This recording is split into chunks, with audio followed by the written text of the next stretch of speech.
Hello, everybody, and welcome to another edition of the One Step Better podcast. I am Mike Schaefer, and with me today is Greg Henderson. You guys know Greg from the podcast. He's been on a few times now. He'll be on here, I think, in a couple weeks in a row. Greg is going to be joining us where we're talking about a lot of different leadership, HR, organizational struggles, ways that we can improve as leaders and as employees of different organizations. And so Greg is joining me today as we're going to talk about something that is really important and at the same time, in my opinion, we were talking about this before we hit record, and in my opinion, something that is very lacking in a lot of organizations, but matters greatly. And when it's not in place, a lot of organizations struggle and they a lot of times don't know how to start doing this. And so it's going to be a really good conversation where we're going to go back and forth on some ideas, maybe some things that you'll pick up along the way that can help you lead your organization better. If nothing else, you're going to hear our opinion about something that may be completely wrong. And so it'll be fun nonetheless. But before we get into that topic, we do have a great question of the day today. It's one that I don't know if I really actually want to share. And I'm probably going to have a behind-the-scenes conversation with Becky about putting this type of stuff on our podcast. But Becky came up with this question, and we have to ask it because it's on the sheet of paper that tells me I have to ask it. So, Greg, what is the most... I haven't seen the question. You get to be the one to start. What is the most embarrassing fashion trend that you used to rock? And by used to rock, it can be currently rocked. I mean, anything embarrassing that you're old. You've been, you grew up or was alive in the 80s and 90s when different things may or may not should have been worn. Yeah, I mean, I was always just a step below trend, right? You weren't cool enough to have a trend? I was doing the stuff that I thought was cool after the fact, and then it became less cool. I remember wearing turtlenecks all the time in school, and then I realized that was 2-3 years ago, and so no one did that yet. Tight rolling my jeans, right? Yeah, I remember doing that. But I guess the craziest thing I rocked was I thought hammer pants were awesome, and I used to wear them all the time. They were awesome. Now you have to a little bit of backstory. I used to dance. I used to be a part of street dance. All right, we're getting somewhere now. Back in my hometown. So you actually went into a class and learned how to do the hammer, learned how to do the Roger Rabbit, right? And so I was all in that mode, and I was doing this, cool stuff, and I was wearing hammer pants all the time. And my mom actually came to me and she said, "You can wear shorts today." I mean, I wore it that much. So back to the dance moves. Can you today, if you go out to the club or wherever you go, do you still throw down the dance moves? I do. Yeah. Probably a lot more than my wife would like me to. We were in Punta Cana for, kind of our first honeymoon after being married for 12 years. And so we're out, eating a nice dinner, and we're outside, and there's literally a dance floor right in front of us. It's got the slick kind of wood to it, so you can tell it's designed to be a dance floor. It's a dance floor. It's not sand. It's a dance floor. And so I turned to her, and Vanilla Ice is playing, and I'm just screaming it at the back. I mean, I'm just rapping it because, again, that's kind of where I grew up. And I'm just doing this. I'm trying to get her on the dance floor, and she just would not. And so I start dancing by myself, breaking out old moves that I haven't done since I was, 10. Loved it, right? And she's, burying her head and all that. But that's who I am, right? I mean, I no shame, right? Just get out there and embarrass yourself because it's a better story. Everybody was circled around the dance floor laughing at what is that kid doing? That's awesome. It was pretty fun though. That is fun. What about you? There's probably the most embarrassing looking back on it, which I didn't think was a problem at the time, but it clearly was. If I look back at old pictures in, I guess really high school, probably not maybe middle school, high school, but mostly high school, I for like all 4 years completely rocked a butt cut. And so my hair was parted straight down the middle, both sides, and I thought it was the coolest thing ever. And man, if I go back and look at those pics, because my hair, whenever my hair starts to get a little bit long, it gets wavy. And so it went out and then kind of curled under Oh yeah. Oh towards my eyes.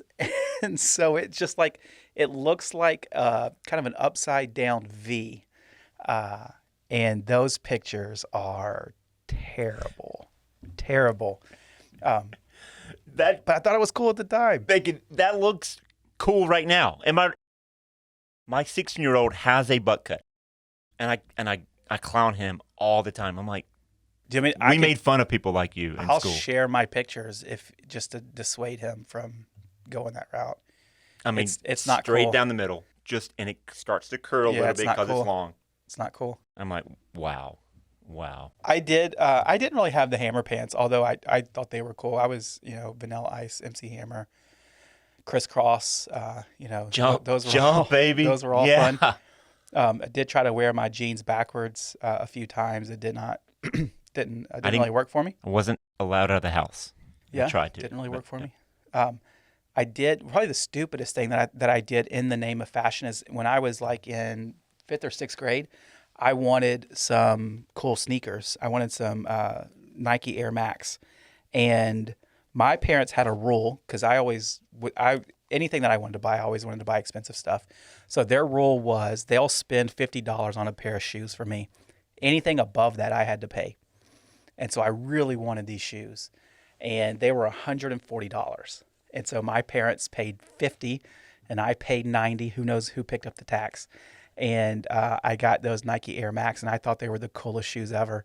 And looking back on it now, especially now that I have kids that like nice things too, and Cameron right now he wants some Nike Air Force Ones that are pretty expensive. Yeah. And Triple that. I think about it now, and it's like, man, I spent $90 for like a middle school kid is a lot of money. I had to cut a lot of grass to get that $90, and to spend it on stupid shoes because they were trendy or whatever. That was just insane. That was insane. But the butt cut was probably the most embarrassing. And When no one called me out on it. If I had good friends, a good friend would have come up to me and said, "Hey, Michael, you can't do this anymore. Like, I know you think it's cool. It's not. You need to change up your hair." And I probably wouldn't have listened to them, but a good friend would have done that. And so that brings us to the point that we're going to talk about today, because I did not have a good friend in high school to come up and hold me accountable to the haircut that I had. It has led to all the organizations in the world having accountability issues. And so today is the day where we're going to lay bare everything accountability and help us as an organization and help our listeners as they're leading their organization develop some thoughts and ideas around accountability. So the first thing that I want to do is kind of frame our conversation by when we say accountability, what does that actually mean? Because accountability is one of those words that has a deep importance and deep meaning, but is buzzworded enough to where we can say, we want an accountable culture, and no one really knows what that means. And so whenever we talk about accountability, and I'd like to get your thoughts, Greg, what I think of and what I want us to talk about specifically is accountability is the idea that everybody on my team has to be held to a standard. And when they're not meeting that standard, someone has to come along. And if it's my team, that responsibility falls on me as the leader. And I cannot delegate that, because delegating accountability conversations is really abdication. And it's up to me as the leader to go to that person and say, you're not meeting the standard, and this is what we're going to do about to fix it. So that's one piece of it. The other piece of accountability that is harder to do, but I think is just as, if not more important, is holding our team to a behavioral standard that is very clear and call them out whenever they're not hitting those behavioral standards, which can be as simple as, you are clicking a pen anytime we're in a meeting. And I want that to stop. To, you know what, you gossip about everybody on our team, and that has to stop. Whatever it may be, small, big, it's the leader's responsibility to go to that person and hold them to the standard that's set. And sometimes that standard is spoken, sometimes that standard is unspoken, but it's the standard as you as a leader are setting the bar for your team and actually holding them to that standard. So that's when I think about accountability, that's kind of where I start with. That's interesting that you start at the leadership level. I would start a level above that and make sure that the leaders who are holding other people accountable actually have somebody who is telling them, hey, this is what you need to do. This is how you need to run your company and run your business. Do you mean that from the standpoint of leaders holding themselves accountable, or their the leadership team themselves being accountable, or like an outside influence? I think it could be all whatever is resonates within that leadership team. If you feel that that someone on the team can be that voice of reason to get us on the same page, sure. But if you are maybe starting a new business and you got a lot of new leaders at the strategic or executive level, then maybe you outsource that out and bring somebody in and says, hey, this is kind of what I'm thinking. What's your thoughts on this process? I think that's that accountability piece that we can lay in the foundation. So again, it trickles down, it cascades down through the organization. Again, once you come from the top led, bottom up refinement, everyone's on the same page. Yeah. I do think that accountability has to start on the leadership team. And in a healthy organization, if you do have a leadership team, everyone on that team is going to feel, they're going to trust their other teammates to be able to say, hey, you did this, or you said you were going to do that and you didn't, or, whatever it may be.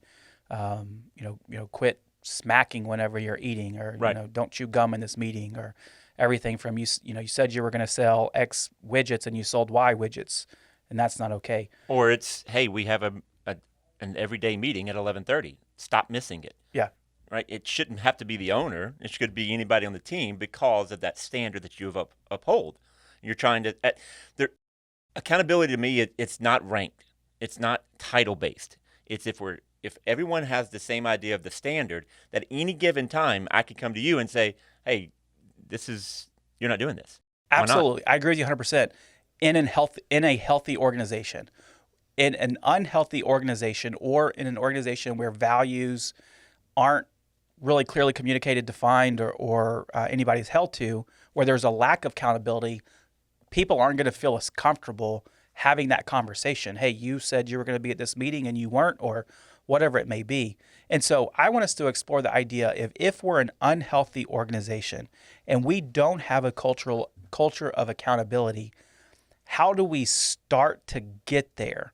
And what are some practical, ideas that we could start to implement that's going to help move that needle to get us to the point of where we're a healthy organization? Because I believe that accountability is a great indicator of organizational health. If you have a team of people that are holding everybody else accountable, then you're doing something right from a cultural standpoint.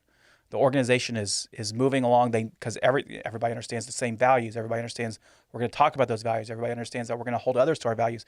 And like you mentioned, that's not necessarily from leader to subordinate, but across peer groups, to be able to say, hey, you know what, Greg, that's not how we behave here, and you're behaving that way. There's a level of trust that comes with that. There's a lot of other things that have to pour into having a healthy, accountable organization. But where that is lacking, let's talk about some ways in which that needs to start. And I think the number one thing, or the number one idea to understand that accountability in a healthy organization starts with accountability of leadership. Whoever the leader is of your organization, if they're not comfortable with holding their team, their peers, their direct reports, whoever it may be, whoever they're directly responsible for, the leader of the organization, if they're not responsible and able to do that, then you have no chance almost of actually developing a culture that has accountability as a high value. Yeah, I mean, there's not much to say to that. If it doesn't start at the leader, we used to say this: what I care about is what the leader cares about. Right? I'm going to put time and energy on the things that my boss cares about, because at some point I'm going to need to show him, hey, I care about what you care about. So in turn, I care about the firm, or I care about the company. If values are not part of his thing, and he doesn't understand accountability is needed to grow a healthy organization, then I'm not going to care about it either. And so if I don't have the morals and the character, it's tough. Yeah. Right. It's the idea that umbrella thing that you've referenced a couple of times. If I can't agree with whoever's holding the umbrella, then I need to get out from under that umbrella and go somewhere else. Go find somewhere else. Yeah. Yeah. And the hard part about, as a leader, the hard part about understanding that accountability starts with me is that it causes me to have to look in the mirror and say, what am I not doing correctly that is causing my organization to get off track? And that's not an easy place for a lot of leaders to be. If you're not, if you are heavy in pride and you think you're the best thing ever, and for whatever reason you're blowing and going and kicking butt and doing well, it's hard to stop, push pause, look in the mirror and say, this is something I struggle with, because admitting that you struggle with something is difficult. And so as me as the leader, to be able to look in the mirror and say, this is how I deal with accountability, with keeping my team accountable. And if it's just simply, I'm going to hire people that are competent, that have experience, that can figure it out on their own, and I'm just going to let them go, then that's not much accountability going on in that organization. There's the famous quote, hire great people and then get out of their way. I love the heart behind that, which is great people are going to do a lot of great things, but it's not accurate, because great people need guardrails. They need direction. They need a goal to go chase down. And it's the leader's responsibility to give them that, especially if you're the owner, CEO, executive team of an organization. It's your responsibility to set the pace and set the target and unleash your team to go get the whatever that may be for your company. And as the leader, if you can't look in the mirror and say that I'm willing to do that, then you're going to miss the mark 100%. Leadership is servanthood. That's all it is. To say I'm a servant leader is redundant. There is no leadership without servanthood. And in order to serve the team means that I'm going to have to hold my team accountable to the direction that we're heading. And if I'm not willing to do that, I need to step out of the leader chair and find somebody that I can put into that chair that's going to do that. And that's a difficult thing to admit if I'm, the owner, founder, longtime CEO, whatever it may be, to be able to admit this is something I struggle with. And because of that, it's bottlenecking my organization, and in sometimes completely derailing my organization. There's a lot of, what's the word I'm looking for? Like the self-awareness to be able to say that. And it's going to take some time if that's not natural for you. Yeah, it has to be coached. If you don't, I don't think anybody, it's tough, right? I remember an HR mentor told me, he's like, I don't like doing executive leadership training. And I always thought that was fascinating. Like, why? Why would you not want to instill upon this knowledge and wisdom at the toppest level? And he's like, because they've been doing it for so long and they're being successful at it, they're not going to listen to me. And so that's, gosh, I would hate for one to be a part of a leadership team that at the top of that leader was so arrogant that he couldn't listen to people around him to get better. Yeah. To me, that would be just tough. That's not going to be a place that a lot of high performing people are going to be attracted to. Right. And I think that's a huge takeaway, right? So if you're that leader who does not have the accountability bone, and has no desire to learn or be taught that accountability piece, I think you're losing a lot of high performing teams or high performing people, because great employees lead bad teams. Yeah, great employees leave bad teams, and a lot of times it's a bad team because it's a bad leader. Right. So let's talk a little bit about kind of why this is important. I think it's important to understand accountability as being a really important thing to a value to get into your organization. And it can't just be something you plaster on the wall. But and here's a couple reasons why. What you hold as important is going to be something that is measured on some level, right? And whether that measurement is written down, understood, clearly communicated, or if it just stays in my head. So to use my example that I always talk about is if I own a bakery, I am the owner of this bakery, I'm the CEO of this bakery, and I got 50 employees that are working for me, whatever it may be. And all those employees are responsible for baking cookies. There's a couple ways I can go about doing this. One is I could simply say, hey guys, we got to make, 1,000 cookies this year. Or, if I have 50 employees, hopefully I'm making more than, just to make it easy. We're going to make 1,000 cookies this year. And I can then take the position as CEO, leader, president, whatever, founder, whatever you want to call me. I've told my employees what our goal is.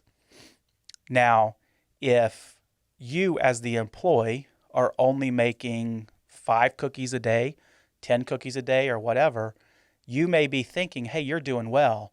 I may be thinking there's no way we can hit our target of 1,000 cookies a year because Greg is only making 5 cookies. And now there's a gap in clarity. There's a gap in communication because what I said is our big picture goal, I didn't break down to the small picture goal. I'm frustrated because you're not making a small picture goal, but you think you are because you've never been told what the small picture goal is on the micro level. And so now there is a conversation that is pending for me as the CEO, leader, whatever you want to call me. That decision on my end is now, do I go to Greg and say, Greg, you're not cutting it because you're making 5 and I needed 10? Or do I maintain the peace of the organization, in my head at least, to say Greg is at least making 5 and it can't be that bad. I'll just have Becky over here make 15, average it out, it's 10 and we're good, right? A lot of leaders are afraid to have the conversation with Greg in a way that says, hey, Greg, it's supposed to be 10. You're making 5. How are we going to get to 10? What can we do to improve your efficiency or whatever it may be? I know that's a very simplified explanation, but I also see a lot of leaders that will take that second approach. And because of the difficult conversation that it requires me to have with Greg and getting out of my comfort zone and into the details of what's going on and have that, confrontation to say, Greg, you're not cutting it. I may just ignore you altogether, which is abdication on my end of my responsibility, my job as the leader. And instead, I may have a conversation with Becky and say, hey, Becky, and, Greg over there is not cutting it. Maybe I don't even say that. Maybe I just say, hey, Becky, I need you to produce 15 because you're killing it at 10 and you're doing a great job at that. And so I'm going to pump Becky up and tell her how great of a job she's doing and then raise her bar to 15. And Becky's over here thinking, okay, cool. Now I got 15. In the back of her mind, sometimes in the front of her mind, she's also thinking, why do I have to do 15 when Greg only has to do 5? And eventually that will lead to the point where Becky says, I have to carry the weight of everybody on my team because I have a poor leader that's not willing to hold them to the same standard that I'm being held, even though we're in equal jobs. And Becky, who's now the rock star baker, is going to a different company because this is not a place she wants to work anymore. And so if you're afraid to have difficult conversations with underperforming people, then at some point your high performers are going to look at that and see it for what it is, a lack of leadership, and find a leader that they do want to be under. Because the thing that we always have to remember, high performers want to be led.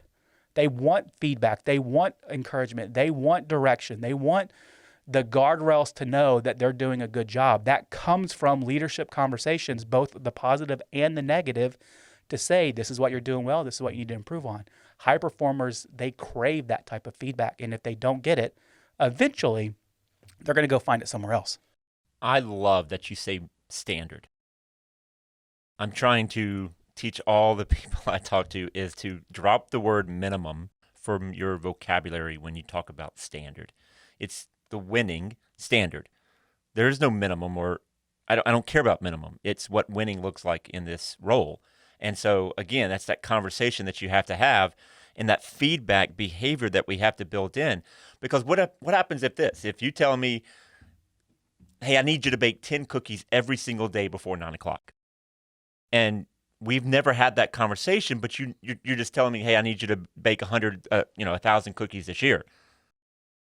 If we don't build in the feedback and the accountability loop, then what if I don't have the supplies, enough supplies in order to hit the goal? Yeah.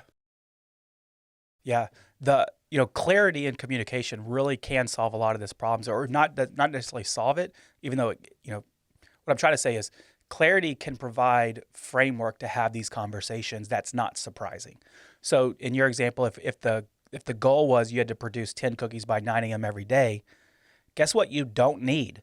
You don't need me coming to you at 9:01 and saying, hey, you failed. Right. You already know that to be true. What you need from me is me coming to you and say, Greg, you know you missed a mark. I know you missed a mark. How can we actually get you to hit that mark tomorrow? That's what you actually need as a growing employee, developing employee in my company. If I'm simply coming in at 9 o'clock and saying, all right, Greg, how'd you do? Even though we both know we didn't do well, then that's just defeating. And it's not helpful Well, it anyway. wastes time too. Yeah. The leader's responsibility, whether you are a solopreneur and you have one person working for you, or you have a team of 50 people working for you, the leader's responsibility primarily, more than anything else, and by far more important than anything else, is to develop your team. You have to develop your team. And if you do not develop your team, then you're never going to reach your potential, and eventually your high performing team they're going to walk out the door and you're going to be stuck with what you got. And so if you don't spend time holding your team accountable to their actions, their behaviors, then eventually you're going to reap the rewards of not doing that, which is not going to be great. So, a lot of the people that we work with, and Patrick Accounting is a small business accounting firm, as most people know. We deal with HR and employee-related issues, payroll, benefits, whatever it may be, for small and medium-sized companies across the country. We deal with a lot of, I'll say, founder-owner people that don't have a strong leadership team, or maybe it's just a couple people on their leadership team. So for those people, how do you think you can develop the accountability for yourself in order to be able to push accountability down to others? If maybe it's just me, I'm the only person on my leadership team, I'm the owner of the company, I got 10 people working for me. How do I develop that as a leader in order to be able to push that down to my team? So the first way that we always talk about when we talk about owners and founders and the CEOs, or again, this that one person in charge. It's the thing that I try to get everyone to just understand, and I stress this out when we talk about employee relations, is you have to be consistent and transparent. You have to, again, consistent. It doesn't matter if Greg was supposed to bake 10 cookies and didn't. If I let Greg bake anything less than 10 cookies, which is the standard, I've now created a new standard, and that's not consistent. And so it doesn't matter if Becky is right beside me baking 15. Well, reward Becky for a job well done above and beyond, but make Greg the standard to get to 10. Yeah. And then transparent, right? So again, there's a misnomer out there that as owners, we think that the other employees don't realize how we treat other employees. And I think that's just a false statement. They look exactly at, because if you let me get away with 5 and the standard's 10, well, then what makes Becky want to do 10? All your peers will also know that you're doing 5 and getting away with it. Absolutely. And I'm laughing about it in the break room. Yeah. I mean, this is misnomer that employees don't talk to each other. Of course they talk to each other. Yeah. Hey, I came in at 9:30. Work call's 9. No one said anything to me. And, I'm only going to get 5 today. It was a hard weekend. I showed up late because I'm still hungover. I'm still hungover, and no one even realized it because, no one cares. Yeah. You got to be consistent. And you got to be transparent. The big thing here that I think that I want our listeners to understand is accountability starts with you. It starts with you saying to the people that you are responsible for, look, this is what we are expecting to do, and maybe the conversation needs to develop into, and you aren't doing it. Right. So here's some ways in which I personally try to do that with my team. Anytime that there's a difficult conversation that has to be had, I start that conversation with acknowledging that it's difficult. So let's say that Greg, let's say it's something a little bit more subjective than you baked 5 instead of 10. Let's say instead, Greg constantly misspells and has grammar issues in his email. Something completely made up. I don't think Greg actually struggles with grammar. I don't know. I haven't read very many of your emails. Maybe I should before I go too far into this. But let's just say that's it. Greg struggles with, this is a little thing. It's not huge, but in our world, that shows a lack of professionalism. It shows that he may not know what's going on. It may show that he's being really quick to respond instead of thinking through what he's actually saying. In our world, that's not consistent with what we would want to portray. So now as Greg's leader, it's my responsibility to call Greg out on this issue. So here's exactly how I would handle that. Hey Greg, let's go meet together. You could do that offsite. You could do it in your office. Who cares where it's done? I don't really have a preference there. I typically do it in my office just because it sets a tone of that we're here to talk business and not just goof off. Right. And so I would start the conversation not with, "Hey Greg, how's it going? How's your day? Tell me about your weekend," anything like that. I don't start with anything positive and then try to make a transition. I start the conversation with, "Hey Greg, I got something really awkward that I need to talk to you about." Because in your brain, I've now set the stage of, all right, this is going to be a weird conversation. This isn't like just a normal, it's something different than a normal conversation we may have. And I'm going to say the words, "This is difficult for me to say to you. And at the same time, it's going to be difficult for you to hear from me. But I want you to understand that the reason that we're having this conversation is because it's something that I need to change about your behavior." And I'll be flat out, very transparent, say, "Greg, the emails that I see you write are filled with grammar mistakes, typos, and whatever else it may be. Right. And that has to change. And so here's some ways in which we can go about getting that fixed. You need to spell check everything. Maybe you need to go through like grammar school or whatever. I may have some suggestions in place for that. But this is not a time to have a conversation about, why do you think that you write that way? That doesn't matter, because the only thing that does matter is how are we going to prevent this in the future? And by setting the tone at the very, very beginning to say, hey, this is an awkward conversation, this is a difficult conversation, this is going to be difficult to hear, whatever. You're setting the precedent and the tone and for that conversation that we're talking about serious stuff. I'm acknowledging that this is going to be difficult for you to hear. And now it's it helps get the guards down. And the reason I do it like that, for me personally, and this may work for you guys, it may not.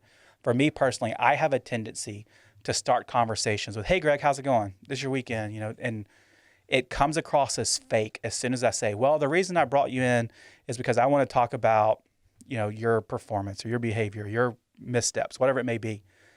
Everything that just happened before that just seems fake. This is just how and that may not be everybody. That's just how I take it. And so I don't like to start that way. So if you're having a difficult conversation with me, what would that look like for you? So I'm a little old school in this regard. I like to have a counseling session, right? And so it's a formalized process. If we taken the time out of it, I want it to be written down, not to hold it against you, but just to understand that this is serious, and I took the time to write it down. And I'm going to give you a copy, and I'm going to read it. And I'm going to say, hey, on these dates, I realize that and I'm going to be very specific, hey, and actually call it out on the piece of paper, and then have a plan of action written already out before you get there. So again, this is not. You're such an HR guy. Oh yeah, that's such an HR thing to do. This is a one-way conversation, right? Yeah. Now that it gets to a two-way conversation when we talk about how we can help each other get to the standard. But it doesn't start that way. But it does not start that way. Yep. I'm telling you. I'm not asking you. This is your performance development counseling. This needs to get better. And you sign it, and we move on. Now, that is just, again, it sets a tone to let you know that, again, it's transparent, it's specific, it's understanding that this is the standard, and you've yet to make the standard again, something very subjective as grammar. Because maybe I'm thinking, well, it's only 2 words. Yeah. It was only 2 words. Like, what? Again, you've called me out before this meeting, and we're actually scheduling the counseling session. Okay, I know I'm going to call it a counseling session because it is. I'm trying to help you. It is not personal. It is professional. I'm trying to get you one step better. And not even that, just to add into that, because it's not about personal or professional. It's about my job is to help you develop and get better.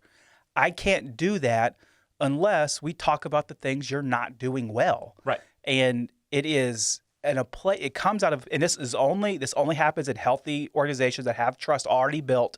It's important to understand if you don't have trust, you don't have relationships with your people, this could be a nightmare and it's never going to, be helpful. This is P and you're on A. Right. And so as I have that trust, and if you did that to me, we trust each other enough to where when you start to go through that, or this is what's going on in my head, all right, this is serious because it's written down and I've got to sign, that's serious.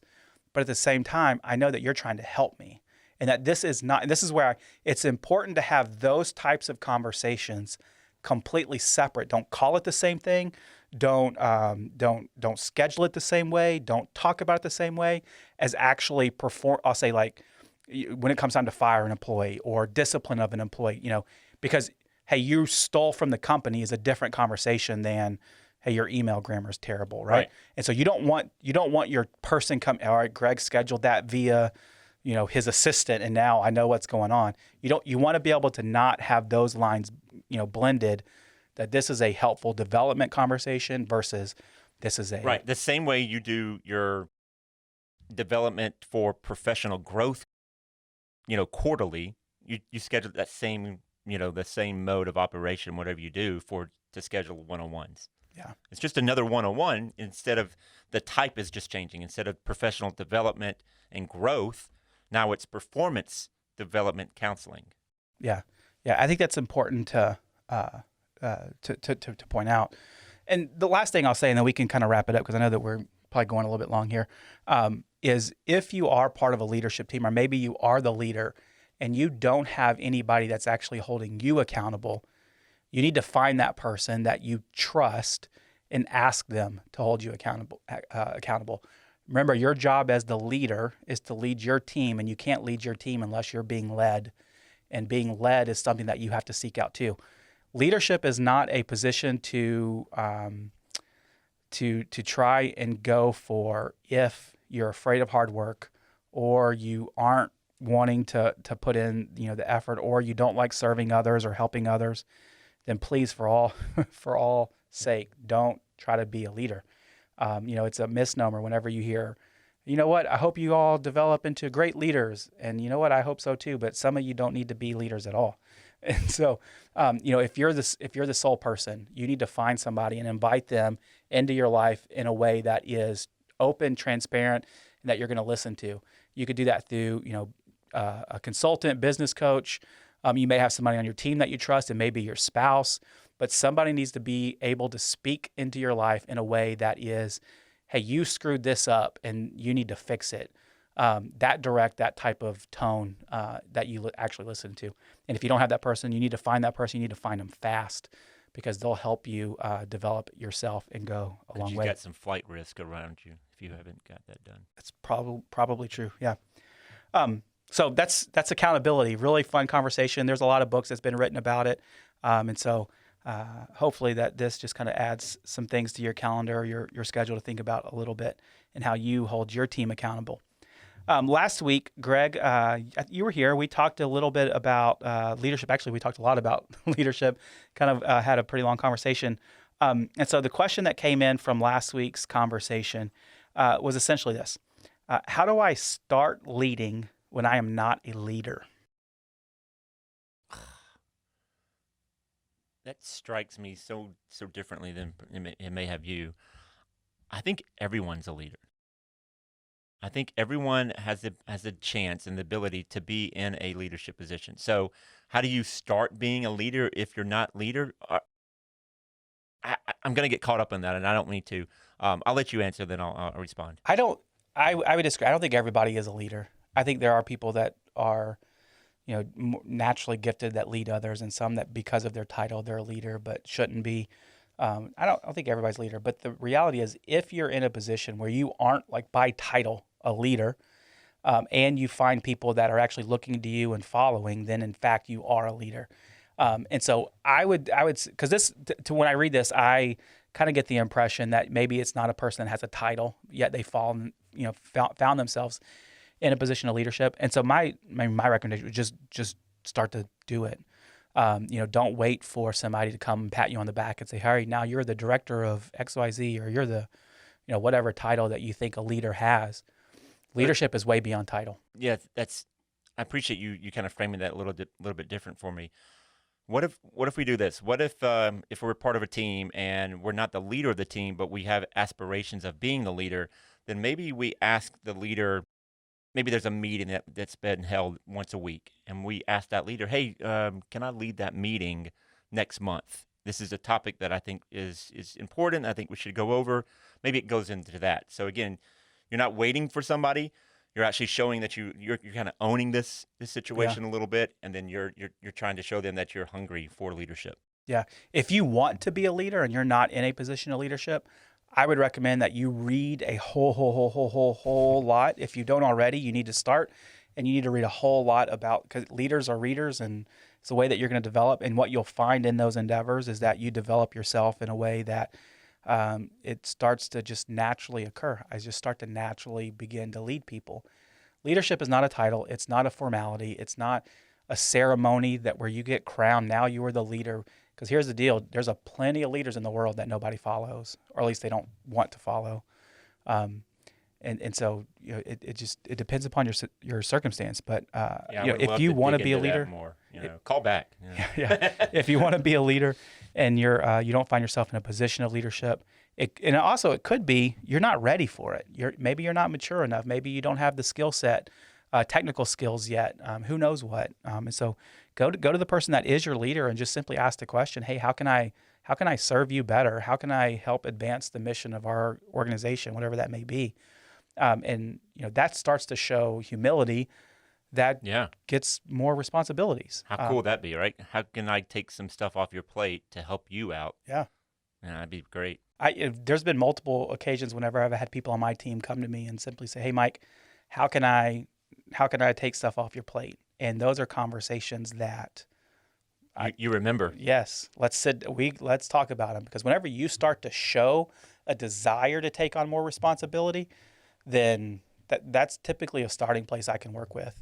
Now, sometimes you may be asking, you're not ready yet, and we'll have that conversation. Sure. But a lot of times it's, all right, you're ready. Yeah. And now it's just time to go. It's one of my top 3 things I look for on potential leadership is drive. Yeah.